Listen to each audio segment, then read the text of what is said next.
Good morning, everyone. Welcome to the modern market, where every day we discuss everything to do with the modern market. That is the crypto market, the NFT market, and how to hopefully make some or a lot of money on the internet. Loaded up for discussion today. We have Story Protocol going live, trading at around 2 billion FDV with a Binance listing and rewards for Kaito Yappers and Kaito Genesis NFT holders. Got Sammy going to be breaking that down in a little bit. We've got the ex-Binance CEO CZ teasing a dog coin on BNB amidst denied rumors of Binance selling their crypto positions. A little bit of a mystery going on there at the moment. Want to present both sides of people on the internet trying to figure out what is happening. Very interesting situation. And then finally, huge headline news on the NFT art in the NFT art world. Sam Spratt sells Masquerade One of One for $3 million. That's an absolutely huge sale. I believe it's the third. It's one of the highest sales in the last 3 years. I think it's the highest NFT sale in the last 3 years. So I want to dive into that, explain what else is going on there. There's actually ways for people to still participate. So I'll share what that is in a little bit. We've also got the latest on price action on crypto and NFTs, plus a general discussion on market rotations and where liquidity is flowing. We've got Sammy and Legendary on the co-host seats. We're ready to get into it. But just a reminder, friends, nothing that we say here is financial advice. This market is really, really risky. So please proceed with caution and exercise your own judgment. With that out of the way, Sammy, it is Thursday. It's the 13th of February. How are you doing? How are you feeling? I'm good. Airdrop day. Got a new standing desk. So yeah, no longer sat down. Probably up walking around for about 4 or 5 hours a day, where I was sat down previously. So yeah, it's good. How are you feeling? How's this? In what ways have you unlocked an aspect of life by standing now while you're working? Well, I've actually bought a treadmill as well that goes into the desk. So I'm actually going to be walking whilst. Did you actually? whether I end up using it, I don't know. But no way. Yeah, give that a go. Just because like you end up glued to your screen for so much of the day that I thought might as well just have some sort of mobility. So are you going to be on the treadmill while you're on the show? No, I haven't set it up today, but maybe we'll try another day. It's quite loud though, so. You should do an abstract stream going on basically to farm XP there, and title it "Walking on the Treadmill Until ETH Hits 10K," and then you can just stream probably for a couple months. I'll be for eternity though. I don't know if it's going to happen, guys. I don't know if it's even going to happen. All right, that's cool. I'm excited to see what Sammy on treadmill is going to look like on the show. Legendary, what about you? You know, we're all standing these days. You were tempted by it for a second, then you sat back down. Yeah, no, I like the standing desk, but I don't like it for the show for some weird reason. I feel like there's too much to navigate and do, and I feel like I'm more in control if I'm seated. But for the rest of the day, I'm at least half of my time I'm actually standing. Fair enough. Absolutely fair enough. Interesting stuff. Okay. Well, whether we're standing or sitting, let's get into the market as usual, starting with the price action. As always, nothing really to write home about, I don't think. I know the CPI data came in hot yesterday, but the market kind of reacted and then it came back. So Bitcoin is flat around 95.9. ETH is up just almost 1% at 2.6. No real movement there. And Solana is down 3% to $191. Into the meme coin side of things, again, I think stuff is not really moving hugely at the moment. Doge is flat at 25 cents. Pepe is up 1%. Trump is up 6%. Bonk is flat. Pudgy Penguins, Pengu is flat as well. Filecoin's down 10%. That's probably been a bit more volatile in general. AI16Z is down 6%. ARK, again, up 16%. I would say this has probably been the biggest winner in the last, I don't know, as part of this rebound. ARK is up 115% on the week. So that is obviously on the AI side as well. Yeah, so just for context on that, so Tachi had a call with them last week. So they're very intentional about how they're onboarding developers into their ecosystem. They had their token launchpad that went live or was announced yesterday. So they had a pretty bullish call. So that's probably one of the key drivers to why that price action's gone pretty positive. Interesting. Is that like a launch pad in the style of virtuals? I don't know the intricacies. I'm assuming it's probably going to be agentic. So every token is attributed to agents. But yeah, I mean, it could be multi-purpose. I think for the time being, they're probably focusing on that niche. But okay, interesting, fair enough. Well, that's clearly the outperformer out of all of the coins in the last day and in the last week. Getting into the headlines themselves, we've got Story Protocol going live trading. I think it's down to around 2 billion at the moment. There were rewards for Kaito Yappers, Kaito Genesis NFT holders, as well as other people around the ecosystem. Sammy will break down more details there. Also, maybe a bit of a reflection on the 2 bill valuation for the new ecosystem. Ex-Binance CEO CZ teases a dog coin on BNB amidst denied rumors of Binance selling their crypto positions. I think there's a lot of controversy about this yesterday. Some big accounts suggesting that Binance is selling off a lot of their crypto positions. Are they preparing for an IPO potentially? Legendary's done some investigation there. We don't know anything for sure there. This is just us doing live research. It'd be interesting to see what information we get from the comment section as well, who are always useful in these moments where we want some live research. And then finally, Sam Spratt sells Masquerade 101 for $3 million. This is obviously part of the Masquerade, where there are a number of masks going on sale. They're all going to be unique Sam Spratt editions. I think there's 600 or so. They're selling for 2.6 ETH each. I actually bought one the other day, though I'm waiting for it to reveal. I need to go through some process. And I believe there's an opportunity for people to continue to buy them. Not all of them were claimed. So I'll share those details a little bit later towards the end of the show. If you wanted to participate, $3 million for the 101 though. Pretty excellent. Legendary, what's going on the NFT side? Bit of a mixed day, to be honest, for NFTs. On the one hand, we have Bored Apes being rather flat, 14.14 ETH floor, just up 1%. Pudgies, a similar story, up 0.8%, 10.3 ETH floor for them. Doodles are definitely the big mover, up 16% over the last 24 hours and up, there we go, only 5% over the last week. So we've seen the majority of the pump happening yesterday. I think you had the post be on the timeline. What's going on with Doodles? Token's still a thing. What's coming there? Definitely the most significant move for the major NFTs yesterday. Moving on to Miladies, they are down 3.6%, 4.12 ETH floor for the Miladies, and Azukis share a similar fate, being down 6% and getting closer to the 3 ETH floor, currently at 3.13. Like it.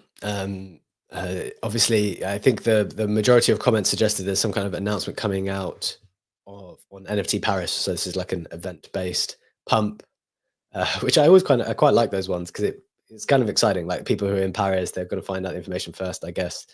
Something about going dark mode. So we'll see what happens there. Getting into the rest of the news, get you up to speed with the Web3 Roundup. We've got ETH briefly jumping to 2.7K yesterday on news of an application to allow staking for the ETH ETF. This is actually huge news. I wonder whether if the market was in a better position, it would respond better.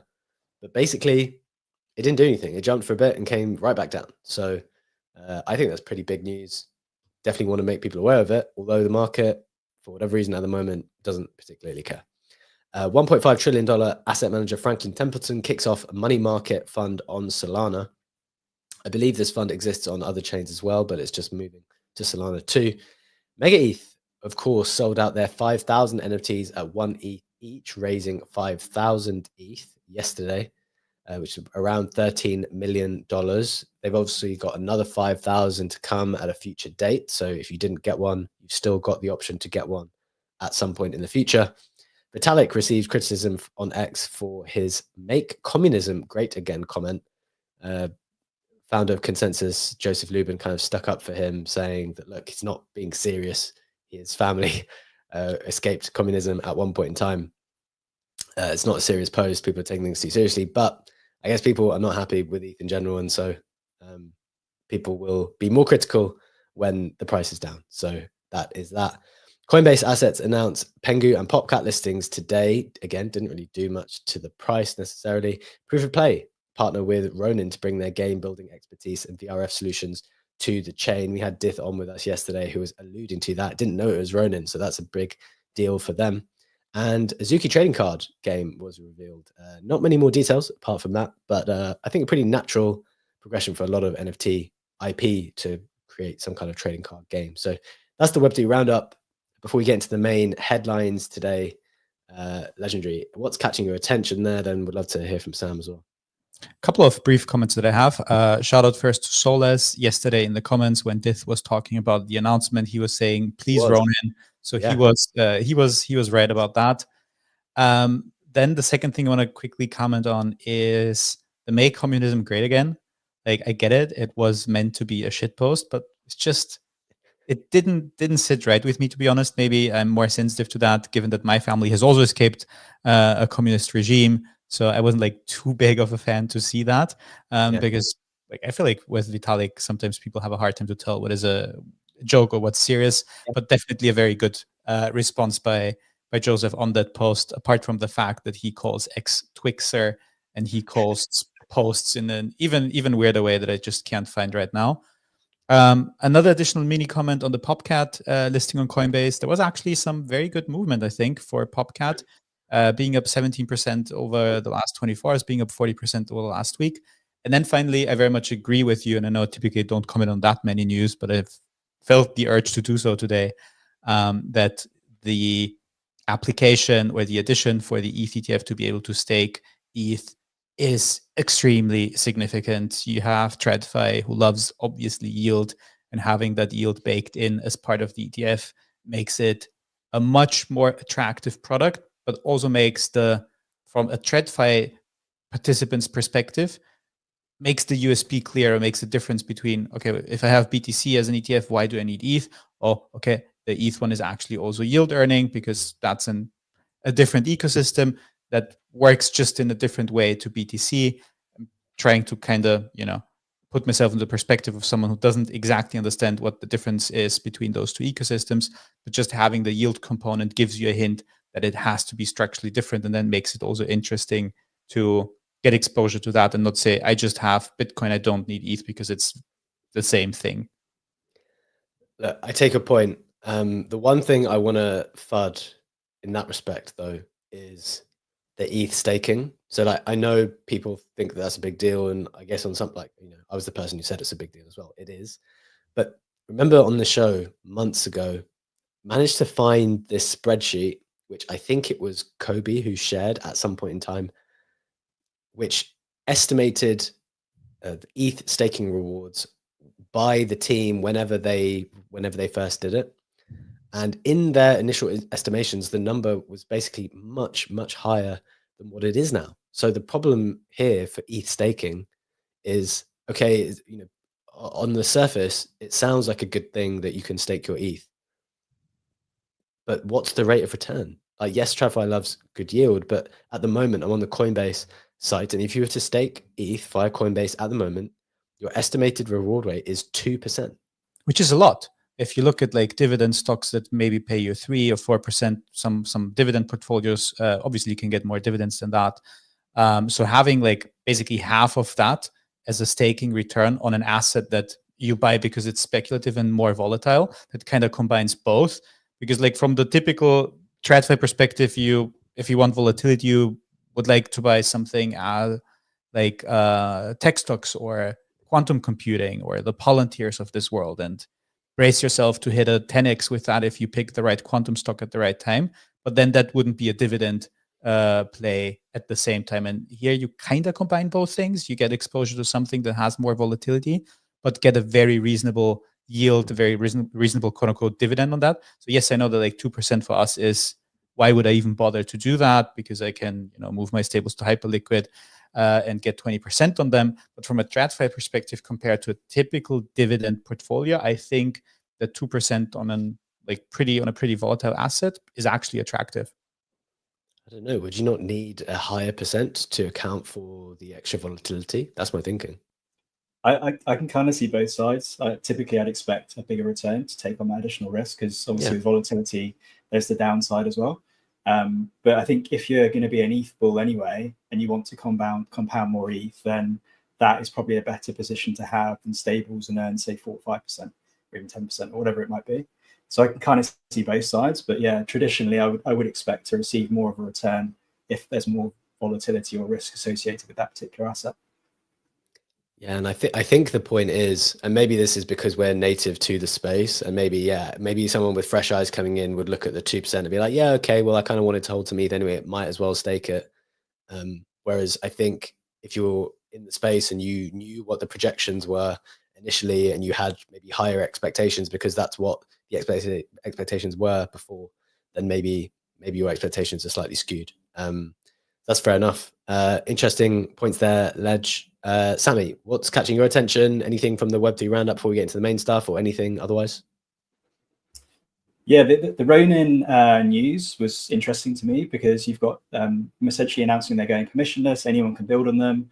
They've obviously got this strong gaming narrative that's going on over there. And I know Cambria, as an example, like a massive Cambria bull, they had their companion mint yesterday, which was well received. And I was surprised when I went and looked at the marketplace. So cores are effectively the assets that you stake to earn shards to then mint these companions. And there's 500,000 RON in volume, and they've only been around for about 2 weeks. So that's like basically $500,000 in trading volume, of which Cambria receives 5%. So they'll receive 25K in royalties, which is unique because we're not really used to people paying royalties, but it's happening over there. But I'm just bullish on that as a particular home for a lot of these games that seem to be doing quite well. And Proof of Play is an example of that. So keen to see that aspect, but also because they're going permissionless, you've got the agentic side of things as well. So you've got protocols like ARC agents or NRN agents they've recently rebranded to, that kind of leans into machine learning. So I'm expecting to see kind of these agents plug into all these games eventually to create kind of enriched environments. And I think that's going to be a lot more appealing to players, and potentially you might end up seeing people outside of our crypto bubble eventually go onto those platforms. Interesting. Yeah, that's really, really interesting. Good numbers there provided. Right, we've got a lot of really interesting stuff to get into today. As a reminder, we've got the Story Protocol news. We'll be breaking down the numbers there in just a little bit. We've got the Binance controversy. Legendary is going to be diving into a bit of the mystery of what there's going on with their crypto positions. We've also got the huge news coming out of the art world that Sam Spratt sold the Masquerade 101 for $3 million. But before we get there today, let's get into our sponsored segment where we're going to be diving into Somnia, a new EVM layer 1 blockchain that is seriously fast. Somnia has just published its latest DevNet performance tests, and they were very impressive. Somnia achieved 1.05 million TPS for ERC20 transfers, 300,000 NFT mints per second, and sub-second latency across all transactions. This is much more than Ethereum, which hits 15 TPS, Polygon, which hits 10K TPS, and Avalanche, which hits 4.5K TPS. So why is this useful? Well, first, for real-time applications from DeFi to gaming, users can experience seamless, lag-free interactions. Second, for cost efficiency, a higher throughput means lower transaction costs for developers and users. And finally, because Somnia is built to handle mass adoption without compromising speed or security, it future-proofs itself for the next generation of Web3 developers and users. So all in all, Somnia is well positioned to be the home for mass consumer applications. And if you want to find out more for yourself, you can check out the full report in the comments of the spaces below. That is that. Let's get into the main headlines for the day then. Sammy, kicking us off with Story Protocol coming out at 2 billion. What's the details? What are the news? What do we need to know? Sorry, a bit of a cough there. Yeah, so Story Protocol's gone live today, so on mainnet. So that's called Homer. It's essentially the IP token is a gas token that's going to be used on the chain. There'll be various incentives to kind of encourage builders to deploy interesting applications. It's a pretty decent UI. Like you can go and check your rewards to start with. So I don't have the exact link name, but it's in one of the latest tweets. So go there, check it, because you might be eligible. So for instance, Kaito rewarded a bunch of yappers that I couldn't quite work out how the rewards were sent out, because everyone seemed to get varying amounts, and you weren't necessarily specific to the Story Protocol. So maybe they've used a select number of dashboards to calculate that. But so it's worth checking. I think that it came out at about 2.5 billion. It's since kind of tracked down to about 2 billion. Just bearing in mind they've raised, so I think 20% of the overall token supply was sold to VCs or slightly more for, I think they raised about 134 million. maybe about 621 mil valuation. So the tokens were priced at about 62 cents. So that to me would be kind of the floor. So the VCs are in profit. Obviously, they've got vesting terms, and I think they're probably quite long vesting terms. But ultimately, if you want to stake the IP token, there's various rewards associated with that. We've seen certain agents actually become validators. So Cerebro announced recently that it will be the first agentic validator for Story Protocol. So it will receive those staking rewards.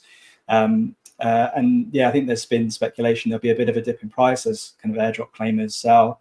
But I think long term, they've got the funding to build out something that's probably niche to intellectual property. But I think in the context of AI proliferating content, I think this is going to become incredibly invaluable to store those IP rights on chain and also have some sort of mechanism to repatriate royalties to people that kind of plug into that. So I'm super bullish on it long term. I do think that we've seen a lot of FUD on the timeline. Oh, it's just another layer one blockchain. But I think if you've got these backers that can potentially introduce them to decent partners, bring those partnerships on chain, then it could become a pretty powerful value proposition. So I expect, yeah, short-term price action is going to be pretty volatile, but I think it's going to do well in the medium to long term. There's one thing that stood out to me that you also have mentioned in terms of the social rewards that I found super interesting. And I think on the timeline it has been talked about anime, about other protocols where if you yapped about them, you got a reward. And that necessarily is not the smartest way to do that, because you farm engagement and then that drops off and people sell their airdrop and they go away. But Story Protocol actually did it a bit different. We don't have the exact metrics on that, but what they had mentioned in this blog post on the initial incentives is that A, you have high quality story yappers who talked about Story Protocol obviously getting rewarded, but B, the more interesting point to me is that others who started high quality conversations around IP based on Kaito data have also been rewarded. And this makes sense if you think about it. So you have someone who talks about IP rights, which is the core thing that Story Protocol is focusing on, but that might not be talking about Story Protocol specifically, but now they have an airdrop because they talked about IP, and then they get interested in the protocol. If they then realize that they have this airdrop, obviously you have this risk that some people will never know that they were eligible for that to even do the claim.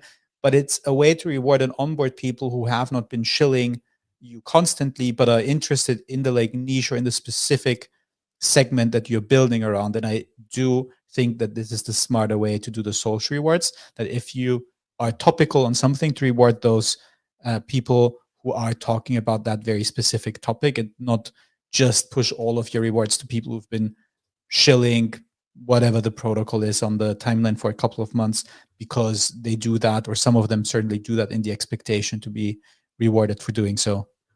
And I think that's important. Like, these are ultimately tools that brands can use, and they can use them however they want. So like, to me, well, Kaito, Cookie, whatever it might be, Nansen, like all these analytical tools should be used at their disposal to decide how they select who they want to distribute rewards to. So I think it's super bullish.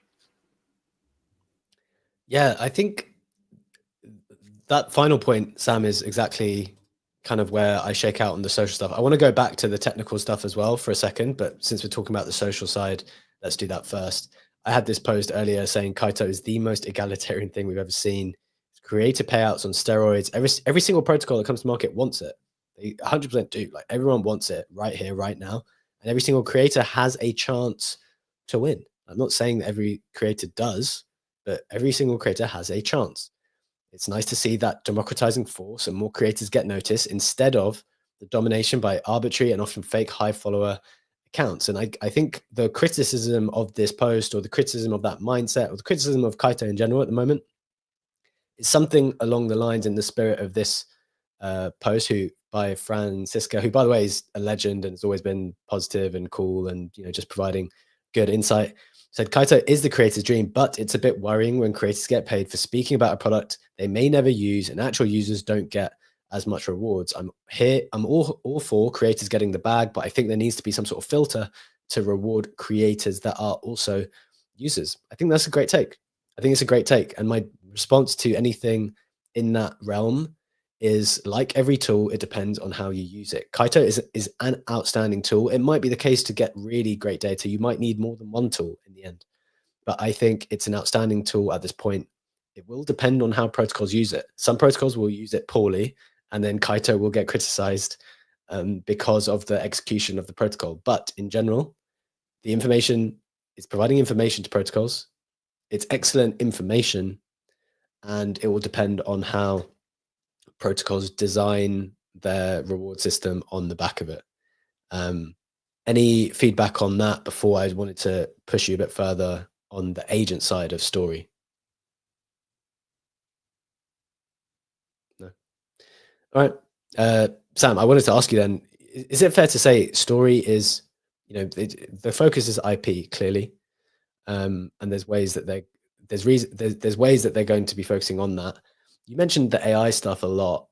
Is it fair to say that AI and IP are going to be part of the same conversation a lot, or have you noticed them kind of focus on the AI side more than other people too? I know you've been, focusing a lot on the AI side in general, so wanted to come to you for that.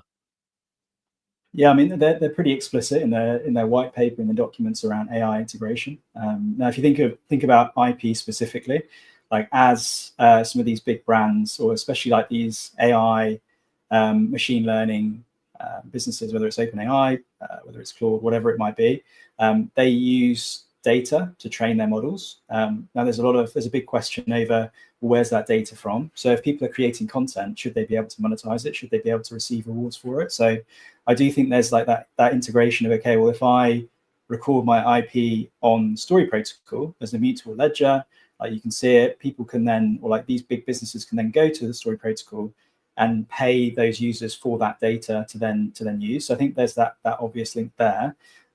They do actually have they're sponsoring a hackathon, an agent hackathon in ETH Denver in a couple of weeks.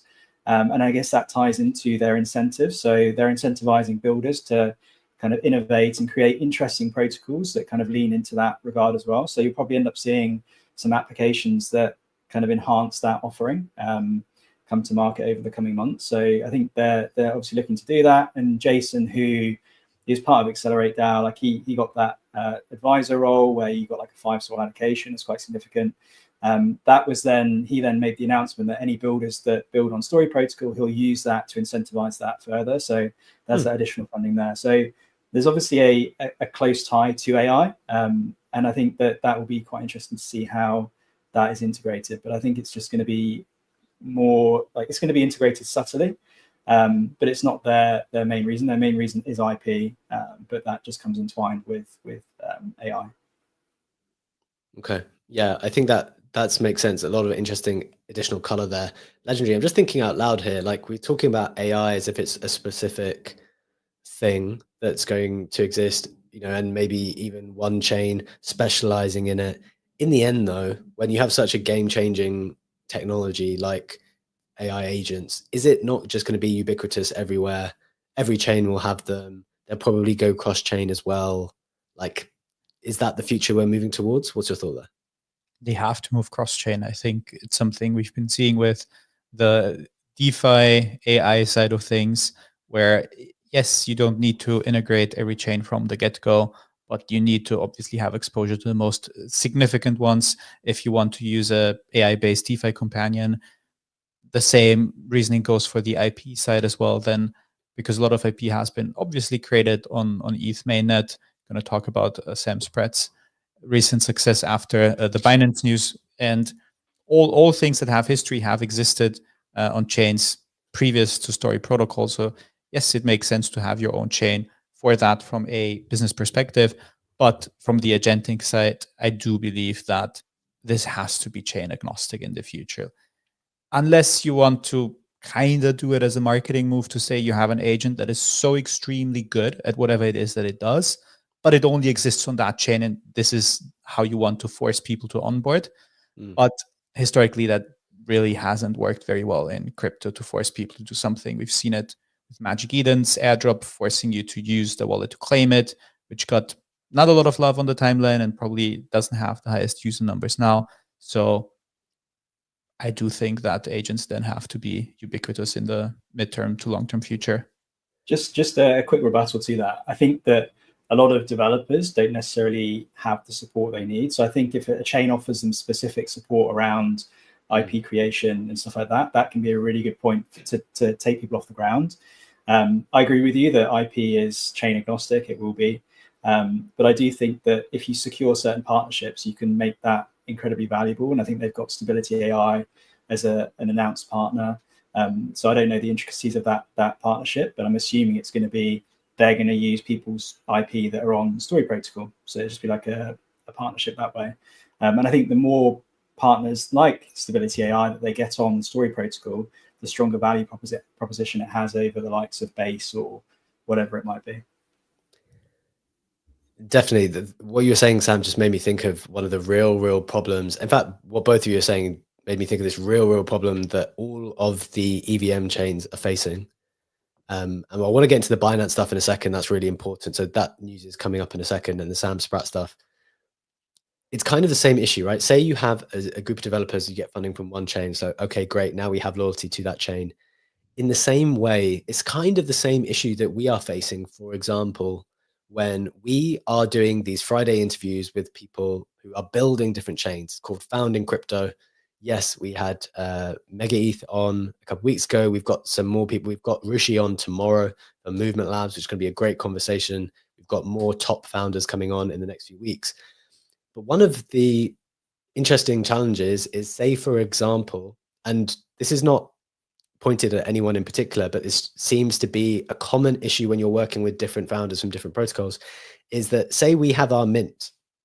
We've started doing these mints, right, where we want to mint that moment, that interview with someone on chain. We can't just mint that NFT 1 week on Base, 1 week on Mega ETH, 1 week on Movement, 1 week on Solana, 1 week on whoever. Like, we need to mint it in one place, all under the house of one thing. But then you get this scenario where I don't know that the founders necessarily want to support mints going on in other places. And equally, on the other side of things, if we're minting on Base, then do Base want to support the amplification of a founder that's building some SVM and like predominantly getting pushed by Solana? So like, as a media entity, also in the same way that these developers might get caught in the middle sometimes, it's like, look, we just need our work to go out to as many people as possible, which is the same for us, right? As media, we just want everyone to enjoy and consume the media in the best way. But you kind of get caught in the middle where these like, look, well, we can't support this person and we don't want the mints to go here because then we're driving activity to somewhere else. It's kind of like this interesting thing where it's like, how are we going to move past that and get everyone going in the same direction? I don't know if you guys got any reflections on that, but it just made me think when you mentioned the developers, Sam, it's kind of not just developers. I know we're talking specifically about AI people and building that out, but I think everyone's kind of stuck in that conundrum a little bit.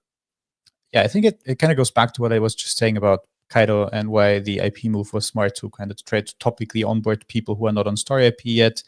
The same goes for the mints. Like, if you're building a specific chain, why not have the mint on Base and get some of the Base people's attention on that, and they might move over. It's also the argument that honestly, AVAX, the Wink team from the meme coin that launched on AVAX yesterday and did this run up to 60 mil, has used. A couple of people are saying, why did so many non-AVAX native KOLs got the pre-sale, which was very lucrative for those who got it because they got in at 500K, and it again is trading at 60 mil now.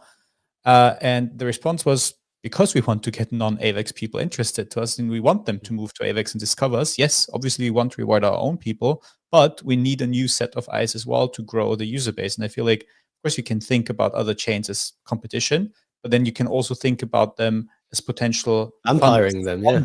Yeah, exactly. Yeah, I think that's a great take. Okay, kind of went off topic there a little bit, but kind of just getting into this core issue, I think, that some of these EVM chains have at the moment when as they try to compete with each other, which I guess they do need to do, but at the same time, got to to provide the best product, it's got to be cross-chain, these agents and these other things as well. Right, let's keep it moving. This Binance stuff is pretty interesting, though. As we mentioned at the top of the show, and we'll mention again, this is like live research, a bit of controversy around it. We do not have a definitive answer on this. So, Legendary, why don't you tell us the two sides of thinking here? What's going on with Binance potentially or allegedly selling some of their crypto assets? Absolutely, yeah. There's been a lot of talking about Binance on the timeline over the last couple of days. There's two parts of that. There's the alleged selling of assets and what is going on with the funds. That is definitely the more complex one. That's also the part I'm going to start with. And then there's the meme side of things where CZ suddenly has shifted to talk about his dog and that potentially becoming a meme, and obviously having the test meme as well that had the spot listing on Binance. That's the more quote unquote fun stuff and the easier to understand with less controversy. So that I'm going to save for the end of that segment, so to speak. And it all has started, there we are. It all has started, I'm sharing this on screen, 2 days ago with Cointelegraph posting that Binance has sold 94% of its Bitcoin reserve, 99.9% of its ETH reserve, 99% of its SOL reserve in January. And though these were profits, not customer funds, this has been obviously a massive selling that Cointelegraph claimed that was going on. The immediate response to that was by Binance's customer support saying Binance is not selling assets. This was simply an adjustment in the Binance Treasury's accounting process. User funds are safe as always. This discussion got a bit more heated and a couple more takes came in. One of them coming by Beanie, who posted this graph that I'm sharing on the screen that basically looks at the ratio for all assets like BTC, USDT, USDC, ETH, BNB between the customer net balances and Binance's net balances to basically see how much more Binance is holding on top of the customer balances. And for BTC, that ratio is 108%. For USDT, it's 112%. For ETH, that's 104%. The only one that's significantly higher is USDC, where they hold 30% more than the customer balances. But for all the other assets, especially also Solana with 101.68%, it seems like that they're holding, yes, all of the customer balances, but barely anything in excess of that. And Beanie was throwing around that $5 billion figure of speculative crypto assets that have been sold. Other reports say it's a total sale of $8 billion. We do have some more precise numbers on that. Again, it started in January with a balance of 46,000. Just going to look at BTC because it's the most significant position. 46,896 BTC, liquidated more than 90% of the holdings to end up with 2,747 BTC. And that story continues for ETH, for Solana as well. The other side of the story of the speculation, again, the Binance customer support, the official account was saying, nope, we are just repositioning for accounting reasons. There's no selling going on. The other side of the story is obviously speculating why those assets might have been sold. And one of the there's two leading theories that we can observe right now. The first one being by Marty Party, who is saying, look, Binance has 90 days from February the 23rd to pay their fine to the DOJ, that $4.3 billion fine in total, $1.8 billion in fines, $2.5 billion in forfeit property.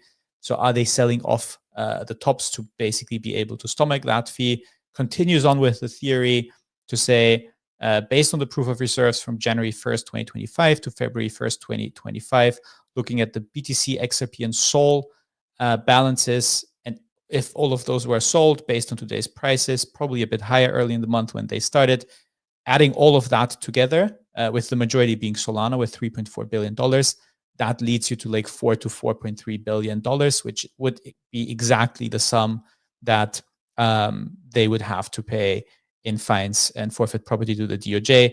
Other people are taking the argument to say, no, that doesn't make any sense. Why would they sell crypto to pay those fines?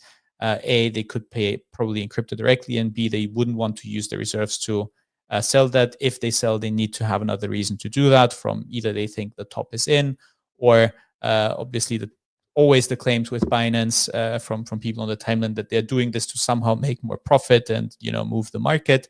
That's some of the replies to that theory.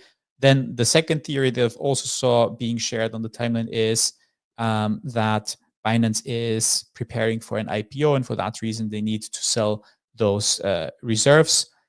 Couldn't find too much information as to why they would need to do that, but just wanted to share it because I've seen it being picked up by a couple of people. And then the counterpoint basically to all of those theories is Luke Cannon's pretty hot take coming in saying, look, Binance is the entity that shares the proof of reserves report with you, and they're telling you We have the customer balances, we have our own reserves, and we didn't sell that off. And you choose to believe basically the first part, you trust Binance with the proof of reserves being accurate, but you don't trust Binance when they tell you we didn't sell that. And that logically doesn't kind of make sense, because all those reports are self-reported. And if you trust one statement, why wouldn't you trust the other one? But obviously that's just an argument that's being made there, because I do think that people have been seeing the on-chain movements and have started to speculate what might be going on. The conclusion from the first theory, the selling for fines, is now the selling is done. Also, they have sold most of their stuff, so that is actually bullish. There's nothing more to see there. Of course, some people are more fearful and saying, "Oh, hopefully this is not going to be the next FTX and the Black Swan event that is about to happen, and Binance is about to blow up." So I do think that with movements of that size, and with the history having FTX as a failed example, that some people might be more prone to panic when they see those movements. Again, in terms of official statements, what we had so far is this Binance customer desk replay that I just had cited before. There's no more extensive replay on that. Yes, if you go to the Binance side, and one of the articles that I shared was on the Binance side, but it's shared by a third-party author that Binance's news channel is picking up. It's not Binance's official statement. That is all, and I know it's been a bit of a longer explanation to the what is going on with the funds part. So I'm going to keep the second part on the memes super, super short. Basically, CC was skeptical about memes in the past. Something happened, and he has changed his stance on that. As obviously, they had the test meme that launched, did run to 400 or 500 mil after Binance spot listing. Now there was this reply concerning his dog, where he was saying, "Honest newbie question, how does this work? I share my dog's name and picture, and then people create meme coins. How do you know which one is official? Does it even matter? I see many people asking for a name and a picture in the comments." And goes on to reply to some creators back and forth in the comments. So clearly has a bit of a more playful / positive embracing stance to memes, which he didn't have a couple of months ago. Oh, a lot of information to digest there. Thanks so much for the summary, Legendary. Super helpful in just getting a sense of okay, what's exactly going on there. I'm inclined to think it's fine.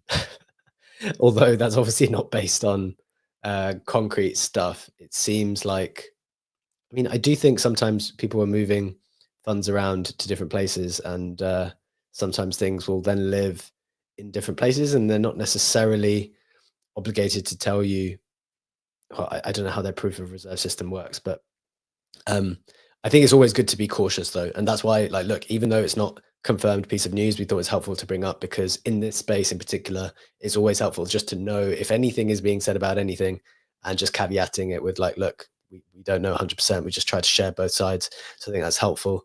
On the meme coin side of things, Legendary, what do you think is going on there? CZ's pretending to be a beginner when it comes to meme coins. And one thought that I saw people put out, again, not knowing if this is accurate or not, but trying to pump the BNB side of things, getting more activity over there. Obviously, CZ, with who he is, with his personality, with his following, will attract attention. And if he's going to be active and start pushing coins, then people will think that there's going to be a BNB season to come. And in fact, I think in the last 24 hours, BNB was up 6% or something. BNB's up 9%, and Solana was down 3% in the last 24 hours. So it's an interesting thing to be look, if CZ is going to really push for activity to come to BNB, a lot of that capital will go.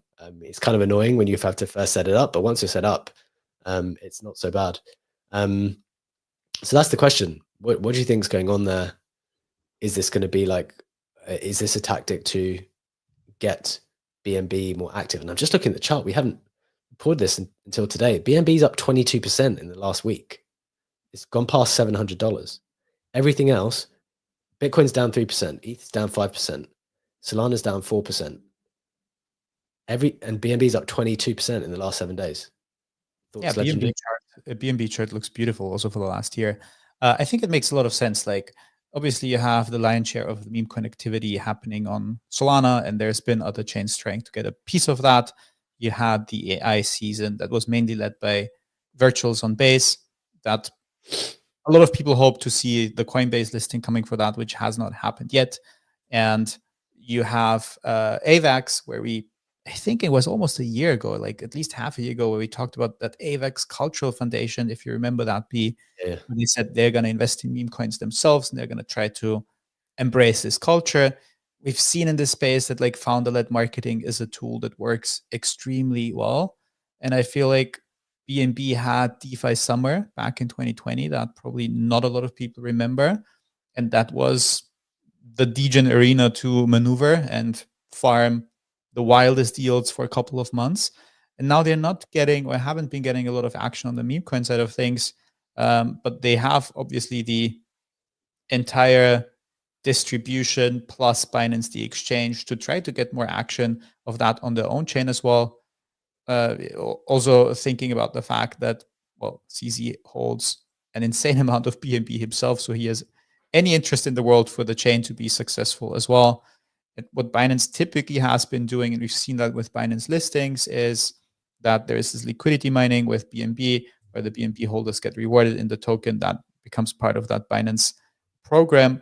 But they haven't been the most vocal, not from the founder's perspective, from CZ's perspective, when it comes to that meme side of things. And clearly the test token was exactly what its name was, a test to see if they do something like that and talk about it. What does it do? What trading volume is it producing? Yeah. How high does it go? How much does it make sense as a business case for them?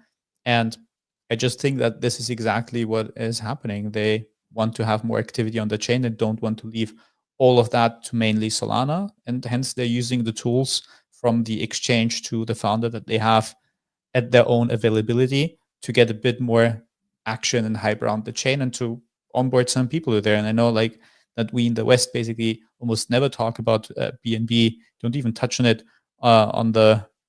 we see it on the screen when we share the report at CoinMarketCap at the start of the show, but we don't really talk too much about it unless there's like specific news. And if you have this like globally trending memes / success stories, you get to onboard some more people on the West to BNB. That is a move that, in my opinion, makes a lot of sense for them to do. And I can see why CZ is now more embracing, playful with the meme side of things. Okay. Interesting.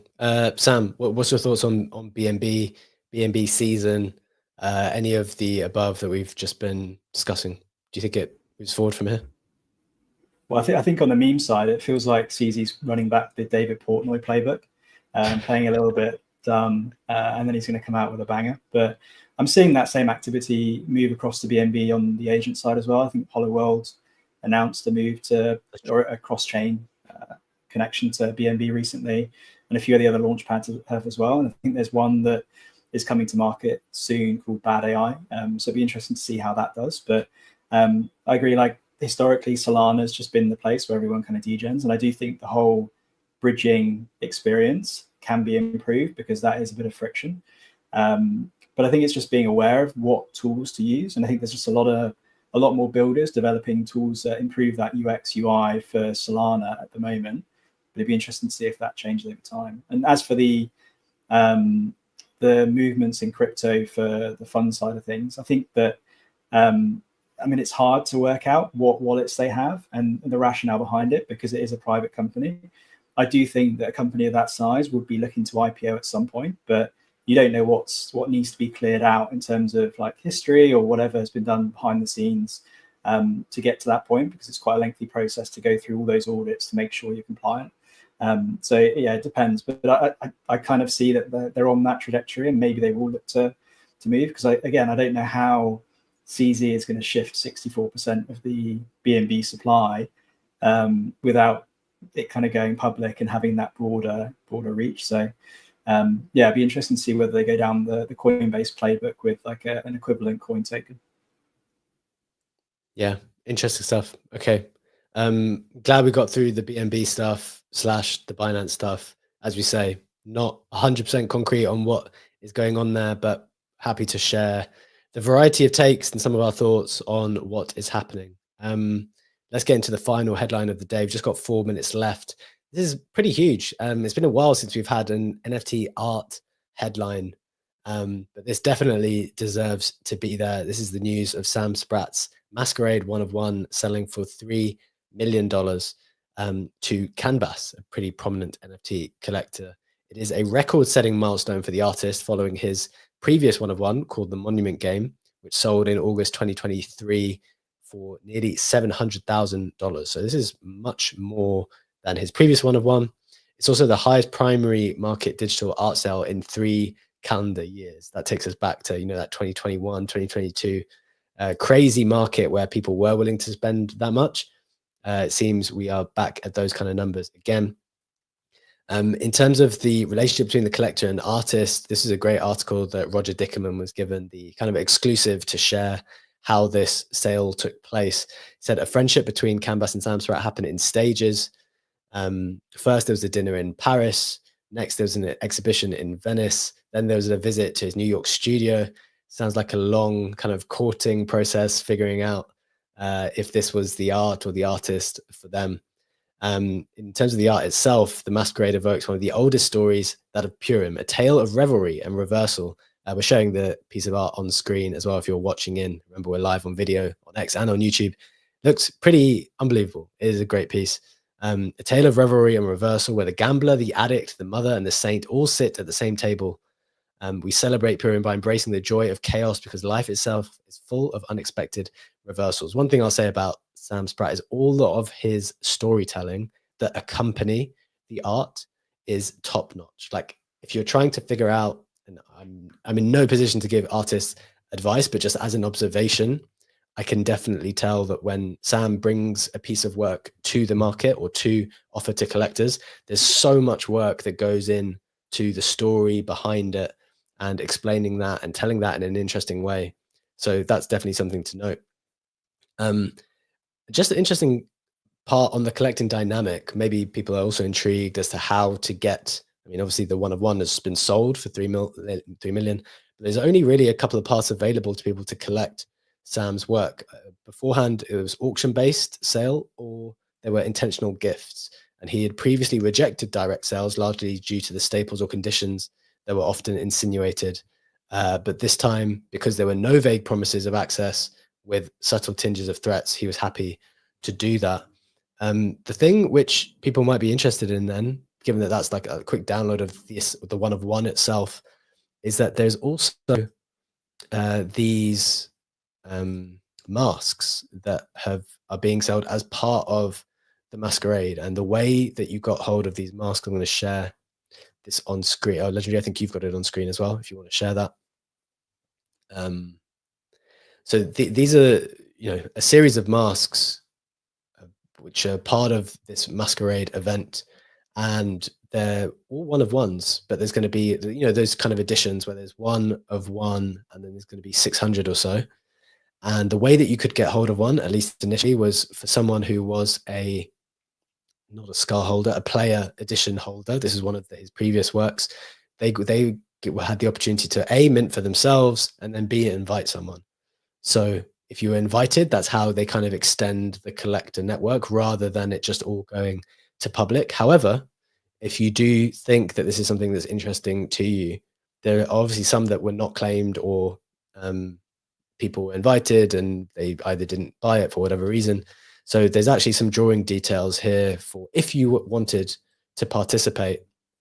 There will be a drawing run on February the 18th. So that's in about a week's time. It'll last for a couple of days. The mask does cost 2.56 ETH, so it's certainly on the more expensive side. But it's the same for players and for guests, so it doesn't matter if you're a previous Sam Spratt holder or not. And every mask begins bare. This is an interesting process, the same as every other. Which mask you receive at the close of the Masquerade is chosen by Sam himself, a reflection of how you participate, what you observe, how you collide, and what you give of yourself to the piece. There is a mask for every type. Your contributions will live atop and encoded within the 1 of 1 Masquerade. And also, final interesting point, people who collect a mask but do not participate in the actual event will receive an incomplete mask. So I do not recommend entering if you are not ready to play. Someone made the funny comment, well, does that make the unparticipated masks more rare? Because if everyone participates and you get a bear mask, maybe is that going to be more valuable in the future? Is that not? I think they tried to shut that down in the comments pretty quickly. Like, no, that's a dumb idea. But I don't know. I think it's pretty cool. They're definitely trying to forging a bond between the collectors and the artists themselves by actually making you participate. I'm sure it's harder to press the sell button if you've gone through this whole ritual and process. But very, very interesting stuff. Congratulations to Sam as an artist and the collector canvas for picking up what I guess will go down as one of the great digital art pieces. Happy to give that information, unless there's any reflections for you boys on the piece. Legendary, Sammy, on the art side, I know you don't live in that corner of NFT world anymore as much. Any reflections? Fantastic piece. Love the narrative. Love that collector artist relationship, and the dynamic of how that is being built is just beautiful to observe that. And as much as I stopped collecting art myself, still makes me happy to see that we have such a monumental sale, and as you said, like the highest in 3 years, and hopefully giving a bit more of attention back to the art world is always nice to see. Yeah, I agree. I'm still like, look, I think on the digital art side of things, it's still one of the best use cases for NFTs. Like, still, after all this time, and despite all of the trials and tribulations maybe the NFT art market has experienced, it's definitely one of the best use cases for the NFT technology to give digital artists a way to monetize their work in a way that was not previously possible. Sure, it's hard to maintain a particularly expensive price. Sure, collector relations are hard. Sure, selling is hard. But like, I think the use case is definitely there. Good stuff, guys. That is the show for today. Thank you to Legendary and Sammy, as always, for co-hosting with me. Thank you so much for joining us. Remember, we do this every single day, Monday to Friday, live for 1 hour, 7 a.m. Eastern Time, X Video, YouTube, Spotify, and Apple Podcasts. We'll be back again with you tomorrow. Have a wonderful day. Take care. See you tomorrow. Bye-bye.